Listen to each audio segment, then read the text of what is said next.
Évangile de Jésus-Christ selon saint Luc. En ce temps-là, Jésus disait : « Quel malheur pour vous, parce que vous bâtissez les tombeaux des prophètes, alors que vos pères les ont tués. Ainsi vous témoignez que vous approuvez les actes de vos pères, puisque eux-mêmes ont tué les prophètes, et vous bâtissez leurs tombeaux. C'est pourquoi la sagesse de Dieu elle-même a dit : je leur enverrai des prophètes et des apôtres. Parmi eux, ils en tueront et en persécuteront.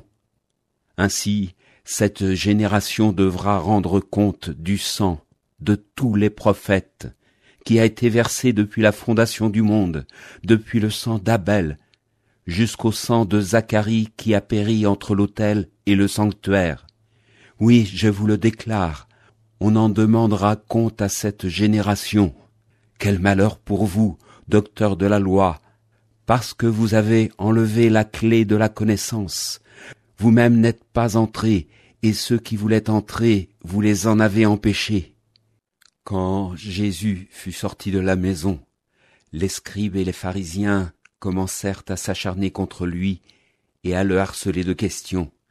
Ils lui tendaient des pièges pour traquer la moindre de ses paroles.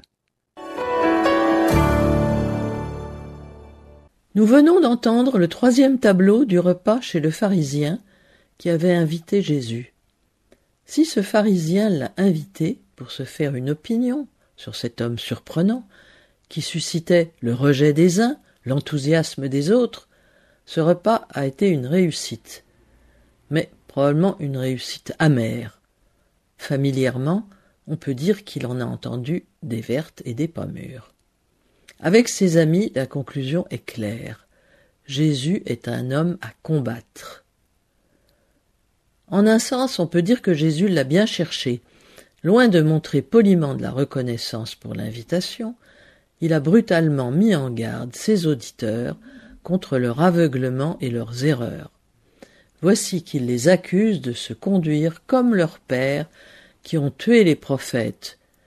Il cite Zacharie, dont le martyre est raconté dans le 2e livre des Chroniques, au chapitre 24. Les gens abandonnèrent la maison du Seigneur, Dieu de leur père, pour servir les poteaux sacrés et les idoles. À cause de cette infidélité, la colère de Dieu s'abattit sur Juda et sur Jérusalem. Pour les ramener à lui, Dieu envoya chez eux des prophètes. Ceux-ci transmirent le message, mais personne ne les écouta. Dieu revêtit de son esprit Zacharie, le fils du prêtre Joad. Zacharie se présenta devant le peuple et lui dit : « Ainsi parle Dieu. Pourquoi transgressez-vous les commandements du Seigneur ? Cela fera votre malheur, puisque vous avez abandonné le Seigneur vous abandonne. » Ils s'ameutèrent alors contre lui, et par commandement du roi, le lapidèrent sur le parvis de la maison du Seigneur.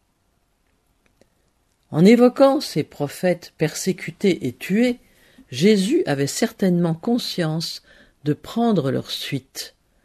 Dans l'Évangile selon saint Luc, ce repas se situe après sa décision de prendre la route de Jérusalem, après 2 annonces de la Passion.